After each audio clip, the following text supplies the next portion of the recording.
Welcome to the Selling Trust Podcast with Nathan Mark. Did you know you're 10 times more likely to close a deal with an existing client than a new prospect? Today, we're diving into the Mark Method to help you transform transactions into lifelong partnerships and build a referral flywheel that works for you 24/7. Hey, Merry Christmas, and welcome to another episode of the Selling Trust Podcast. I'm Nathan Mark, and I want to talk about seasons. You know, if you didn't notice, it's Christmas time. I got my gingerbread here. I got my obligatory, family Christmas card that, you apparently have to make one of those every single year or you're not a real adult or something like that. I got my other gingerbread person locking it down over here, gingerbread man, or, whatever it identifies as. And I got my adult hot cocoa. And so let's get this show on the road. So seasonality, right? It's a son of a gun. And it's something I don't think we talk about enough, right? Especially as salespeople, we're always expected to rise and grind, baby. Rise and grind. Got to be at the top of the hill, take no prisoners, stay at the top of the hill and be the best, do the most, etc., etc. Oh, except when you do this little thing called falling in love and, you get married. And then, and then this other little thing happens where like you're really enjoying being married. And so, you're doing a lot of like practicing making children. And then all of a sudden, like the practice somehow works and you end up with a kid, because you're so delusional and you're so tired and you're so exhausted from having one kid. Somehow you start practicing making kids again. I'm not really sure how that all works together, but then you end up with like another kid. And, this seems to repeat itself over and over and over for some people. For me, it stopped at 2, but holy crap, what a day and night difference from being single and by myself to being married and having 2 kids. What a change in season. And it's something that nobody ever talked to me about. Nobody ever warned me about it. Nobody ever said, hey, listen, you're 20-something, you need to grind like you have never ground before because ground? I don't know. Because you are going to run out of time.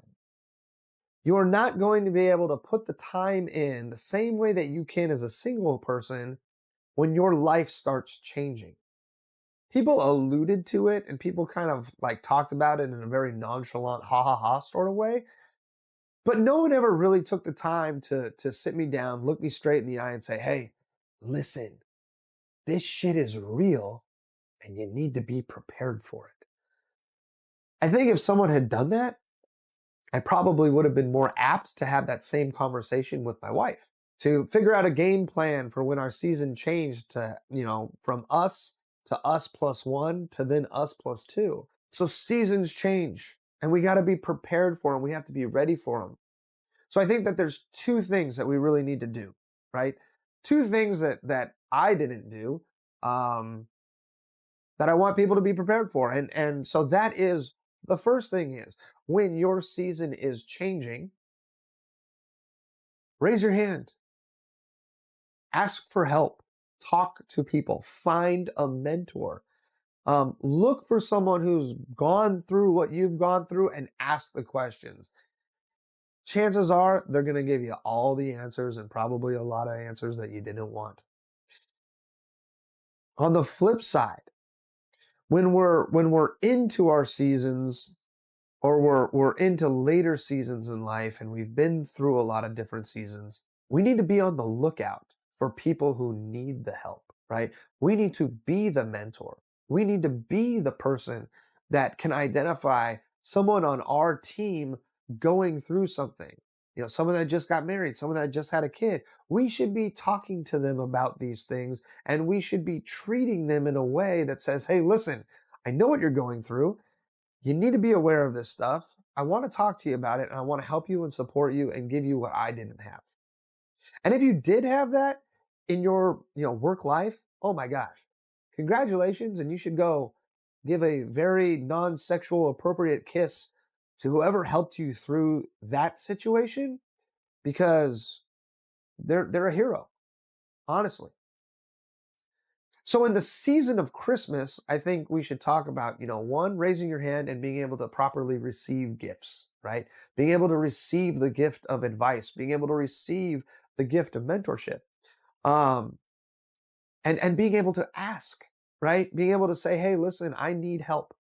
It's so important, especially all you lone wolf salesmen out there, saleswomen out there who are, I can do it by myself. You know what? Stop trying to do it by yourself. Being alone sucks. It's shitty to win by yourself. It's even shittier to lose by yourself.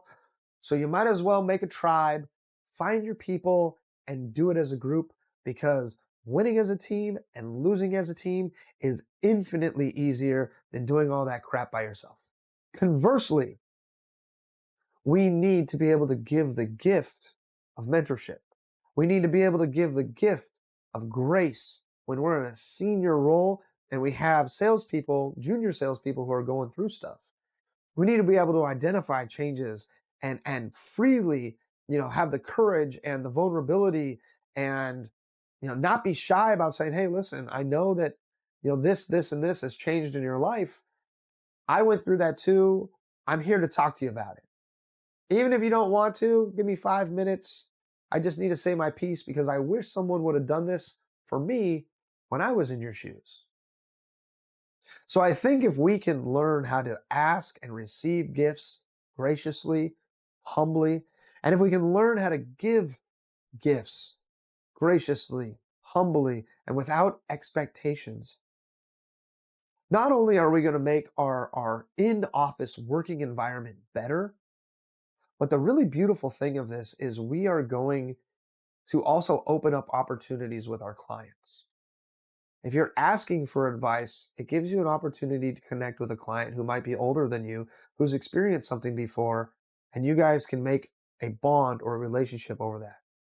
At the same time, if you are older than one of your clients and they're going through something and you've experienced it, you have the opportunity to reach out to them and help them and form connection and form relationship and form a bond that's genuine, because you're looking to help them. You're looking to be the mentor that you wish that you had. So not only are we making the environment that we're in better, but we're also opening up new ways to connect with people that are helpful, that are genuine and beneficial. And just, if we do this, everyone's going to win. So in the Christmas season, in the spirit of the season, Merry Christmas. I hope that this Christmas you're able to give and accept gifts freely. I hope you're able to ask for help and be vulnerable in the times of need. And I hope that you're also able to identify people that need a helping hand, that need advice, that need mentorship, and you're able to give that to them freely with no strings attached. If we can do this, man, work is going to be that much better. It's going to feel that much less like work. And at the end of the day, we don't want work to feel like work. We want it to feel like play. We want it to feel like something that we're just, it's an extension of home. It's a fun place to be. It's an enjoyable place to be. And we can all win together. So, Merry Christmas from my family to yours. Hope you have an amazing holiday. Hope you have an incredible new year. And if you want to hear more content like this or have any other suggestions on things to talk about, let me know and I'll catch you later. Take care. Bye-bye. Thank you for tuning in to the Selling Trust podcast with Nathan Mark. If you found value in today's episode, please share it with a colleague or visit nathanmark.com to download your free copy of the Revenue Event Cookbook. Keep building trust and transforming relationships. We'll catch you in the next episode. See ya.